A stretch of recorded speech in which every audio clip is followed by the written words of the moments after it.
మహాగణాధిపతే నమః. సదాశివసమారంభాం శంకరాచార్యమధ్యమాం అస్మదాచార్యపర్యంతాం వందే గురుపరంపరాం. శ్రీమాత్రే నమః. ఆదిత్యాయ చ సోమాయ మంగళాయ బుధాయ చ గురుశుక్ర శనిభ్యశ్చ రాహవే కేతవే నమః. ప్రేక్షకులకు అందరికీ కూడా శ్రీ క్రోధినామ సంవత్సర ఉగాది శుభాకాంక్షలు.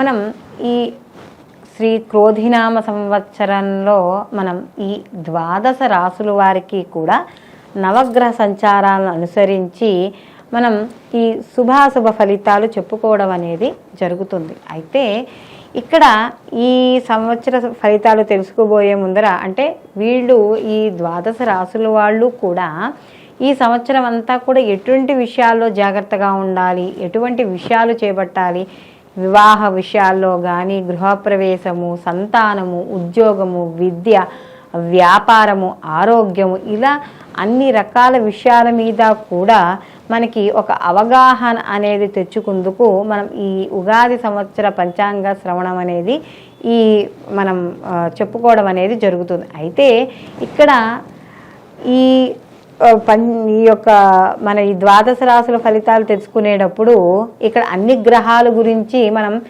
చర్చించుకోవడం అనేది ఉండదు. ముఖ్యంగా సంవత్సరం అంటే ఒకే రాశిలో ఎక్కువ కాలం సంచరించే గ్రహాలు ఏముంటాయో వాటిని మనం బేసిక్గా చేసుకుని ఈ సంవత్సర ఫలితాలు చెప్పుకోవడం అనేది జరుగుతుంది. అంటే మనకి ఈ నవగ్రహాల్లో కూడా నెలకొకసారి మారిపోయే అంటే 27 రోజులకి, 45 రోజులకి, నెలకొకసారి, 2.5 రోజులకు ఒకసారి ఇలా మారిపోయే గ్రహాలు ఎలా ఉన్నాయో, సంచరించే గ్రహాలు ఒక రాశి నుంచి ఒక రాశికి సంచరించే గ్రహాలు ఎలా ఉన్నాయో అలాగే నిర్దిష్ట అంటే మనకు ఒక సంవత్సర కాలం పాటు కానీ సంవత్సరం కన్నా ఎక్కువ కాలం ఉన్న గ్రహాలు కూడా ఇక్కడ ఒకే రాశిలో ఉండే గ్రహాలు కూడా ఉన్నాయి. కాబట్టి ఇక్కడ ముఖ్యంగా మనకి గురువు ఒక సంవత్సరం అంతా కూడా ఒకే రాశిలో సంచారం చేయడం అనేది జరుగుతుంది. అలాగే శని భగవానుడు ఒకే రాశిలో 2.5 సంవత్సరాలు సంచారం చేస్తాడు.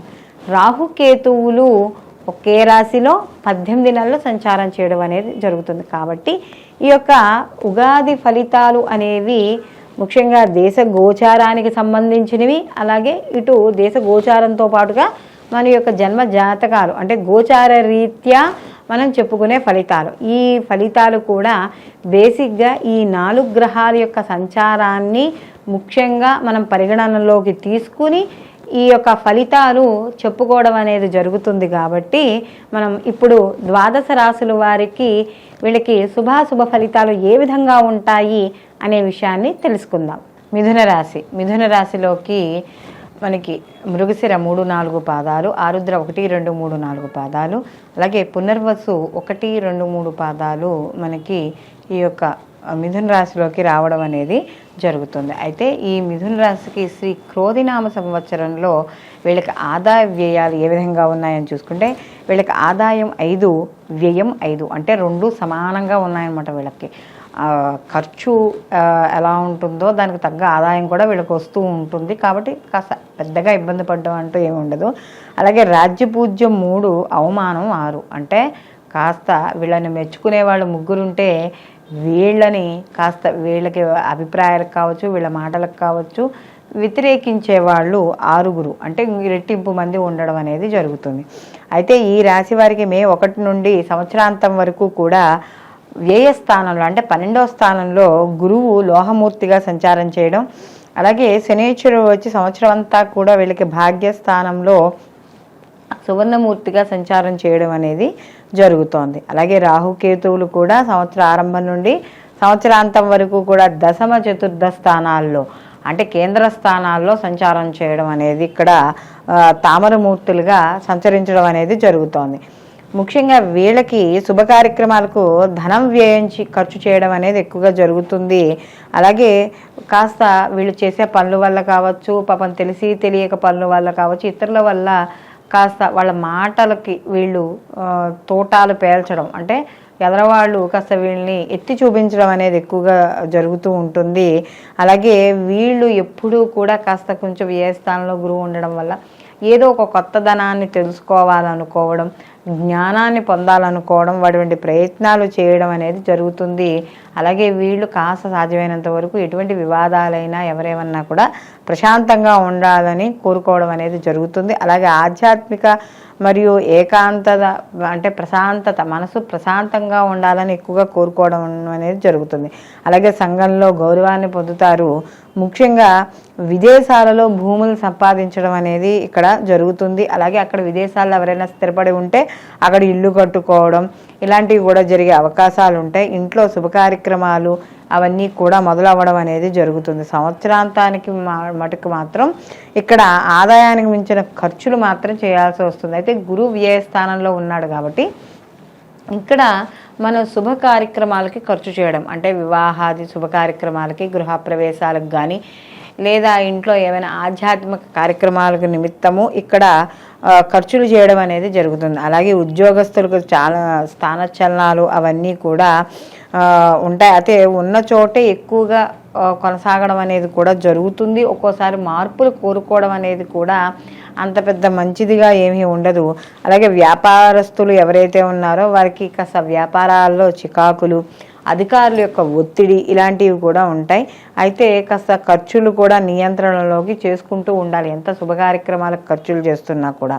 అలాగే మిథున రాశి వారికి కానీ చూసుకుంటే ఇక్కడ గురువు అక్టోబరు, నవంబర్, డిసెంబర్ నెలల్లో కాస్త వక్రీకరించి వ్యయ స్థానంలో సంచారం చేయడం అనేది జరుగుతోంది. కాబట్టి ఈ సమయంలో అంటే గురువు అంటే వ్యయంలో ఉండి వక్రీకరిస్తున్నాడు కాబట్టి ఎప్పుడైతే గురువు కాస్త ఎప్పుడూ కూడా కొత్తదనాన్ని తెలుసుకోవాలి అంటే పరిశోధన చేసేవాడు ఎప్పుడూ దాన్ని కూడా. కాబట్టి ఆ శాస్త్ర పరిశోధనలు, సాంకేతిక విజ్ఞానాలు ఏవైతే ఉన్నాయో అవన్నీ కూడా పెంపొందించుకోవడం, వాటిని విస్తరించుకోవడం, ఇలాంటి కొత్త అంటే ఏదో ఒకటి కనిపెట్టాలని దానికోసం అన్వేషించడము ఇలాంటివన్నీ కూడా జరుగుతూ ఉంటాయి. అలాగే ఎవరైతే ఈ సైంటిస్టులు వాళ్ళందరూ ఉంటారో వాళ్ళందరూ కూడా మంచిగా రాణించడం, వాళ్ళకి ఏవైతే చేస్తున్నారో ఆ యొక్క శాస్త్ర పరిశోధనలు అవన్నీ కూడా వృద్ధి చెందడం, మంచి గుర్తింపు రావడం అనేది కూడా ఇక్కడ జరుగుతుంది. వ్యాపారస్తులు కూడా అనేక కొత్త మార్గాలు ఎంచుకోవడం, ఆదాయ మార్గాలు పెరగడం, వ్యాపార విస్తరణ ఇవన్నీ కూడా చేయడానికి ఈ సమయం అనేది చాలా మంచిదిగా చెప్పుకోవచ్చు. అలాగే ముఖ్యంగా కిరాణా, ఫ్యాన్సీ వ్యాపారస్తులు మంచి లాభాలు పొందుతారు. విద్యార్థులు ఎవరైతే ఉన్నారో ఈ గురువు వక్రీకరణ సమయంలో మంచి గుర్తింపు లభించడం, మంచి అవకాశాలు రావడం, అలాగే రాజకీయ నాయకులు వాళ్ళందరూ ఎవరైతే ఉన్నారో వాళ్ళకి మాత్రం కాస్త అనుకున్నంత స్థాయిలో వాళ్ళు గుర్తింపు పొందలేకపోవడం అనేది జరుగుతుంది.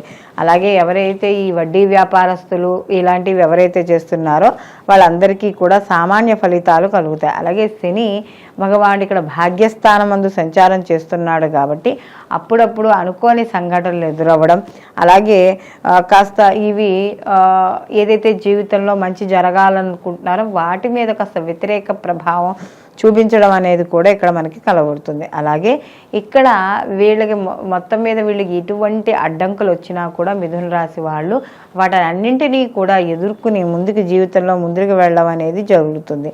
అలాగే ఇక్కడ ఎప్పుడైతే వీళ్ళు చాలా ధైర్యంతో ముందుకు వెళతారో ఆ వెళ్ళిన దగ్గర నుండి కూడా అన్ని కార్యక్రమాల్లో కూడా నెమ్మదిగా వీళ్ళకి అనుకూల పవనాలు వీళ్ళపై వీచడం అనేది జరుగుతుంది. అలాగే ఈ రాశి వారికి ముఖ్యంగా చూసుకున్నప్పుడు ఈ యొక్క పితృవర్గాలు వాటి నుండి కూడా కాస్త భేదాలు రావడం, అభిప్రాయ భేదాలు రావడం కానీ, లేకపోతే తండ్రికి సంబంధించిన వాళ్ళ నుండి గొడవలు ఇలాంటివి కూడా కాస్త ఎక్కువగా ఉండడం అనేది జరుగుతోంది.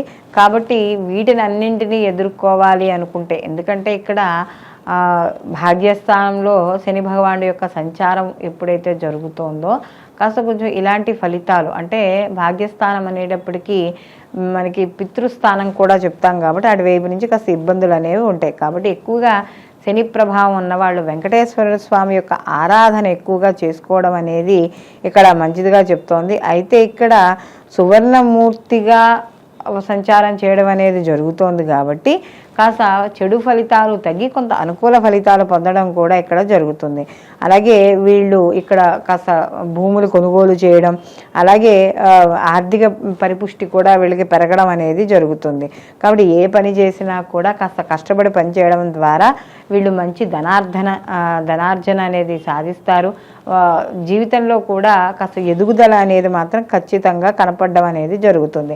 అలాగే ఎవరైతే విద్యార్థులు ఉన్నారో మంచి ఆసక్తి చూపించడం ద్వారా మంచి ఉత్తీర్ణత సాధించడం అనేది జరుగుతుంది. మంచి పేరు ప్రఖ్యాతులు కూడా ఈ యొక్క మిథున రాశి వాళ్ళు సంపాదించడం అనేది జరుగుతుంది. కాబట్టి ఇక్కడ మొత్తం మీద ఈ రాశిలో ఎవరైతే నక్షత్రాల వారు ఉన్నారో వాళ్ళందరూ కూడా కాస్త కొద్దిగా శ్రమించడం ద్వారా మాత్రం తప్పకుండా ఉత్తమ ఫలితాలను సాధించడం అనేది జరుగుతుంది. అలాగే వీళ్ళు కాస్త శనివారం నియమాలు పాటించడం, ఎవరైనా పెద్దల్ని సేవిస్తూ ఉండడము, ముఖ్యంగా వీళ్ళు శనివారాలు నియమాలు పాటించడంతో పాటు వెంకటేశ్వర స్వామి యొక్క ఆరాధన ఎక్కువగా చేసుకోవడం, ప్రతిరోజు కూడా మీకు కుదిరిన రోజుల సాధ్యమైనందుకు కుదిరితే చేయండి, లేదా ప్రతి శనివారం సరే తులసి దళాలను కానీ తులసి మాలలను కానీ వెంకటేశ్వర స్వామి వారికి సమర్పించడము, ఇలా చేయడం ద్వారా, అలాగే పచ్చకర్పూరంతో స్వామివారికి హారతిని ఇవ్వడము, ఎవరైనా అంటే ఈ అనాథాశ్రమాలు కానీ లేకపోతే వృద్ధాశ్రమాలు ఉంటాయి కదా, వాళ్ళకి మీకు ఏదో ఒక సమయంలో నెల మొత్తంలో ఒక్కరోజైనా సరే కుదిరినప్పుడు అక్కడ ధనం మీకు ఉన్న సంపాదనలోనే ఎంతో కొంత మీరు ఇబ్బంది పడకుండా కాస్త ఇలాంటి వృద్ధులకి అనాథులకి కాస్త సహాయం చేయడం ద్వారా కొంత ప్రతికూల ఫలితాలు తగ్గడం అనేది జరుగుతుంది. అయితే ఇప్పుడు మనం ఈ యొక్క శ్రీ క్రోధినామ సంవత్సరంలో ఏ రాశికి ఆ రాశి మనం గోచార ఫలితాలు అంటే సంవత్సర గోచార ఫలితాలు మనం తెలుసుకోవడం అనేది జరిగింది. ఇందులో ఎవరు ఏ పనులు చేయొచ్చు చేయకూడదు, అలాగే ఎటువంటి నియమాలు పాటించాలి, అలాగే వీళ్ళు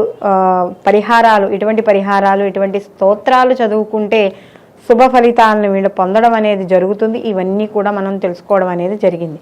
అయితే ఇది మనకి సంవత్సర ఫలితాలుగా పరిగణించడం అనేది జరుగుతుంది. అయితే దీనితో పాటుగా మనం వాళ్ళకి వ్యక్తిగత జాతకాలు కూడా పరిశీలనలోకి తీసుకోవాలి. కారణం ఏమిటంటే ఈ వ్యక్తిగత జాతకాలు ఏవైతే ఉన్నాయో ఆ వ్యక్తిగత జాతకాలకి ఈ గోచార ఫలితాలను కూడా అనుసంధానం చేసుకోవడం ద్వారా పూర్తి సంపూర్ణమైన ఫలితాలని పొందడం అనేది జరుగుతుంది. అంటే ఇక్కడ జన్మజాతక రీత్యా జరిగే మహర్దశలు, అంతర్దశలు, ప్రత్యంతర దశల ద్వారా వ్యక్తి యొక్క జాతకంలో వచ్చే మార్పులు, ఆ యొక్క ఫలితాలని ఈ యొక్క గోచార ఫలితాలకి ఈ గోచారంలో ఉండే గ్రహాల యొక్క స్థితిగతులుగా అనుసంధానం చేసుకుంటూ అప్పుడు పనులు ముందుకు చేయడం ద్వారా మీరు చేపట్టే పనుల్లో తప్పనిసరిగా విజయం సాధించడం అనేది జరుగుతుంది. సర్వేజన సుఖినో భవంతు, లోకా సంస్థ సుఖినో భవంతు.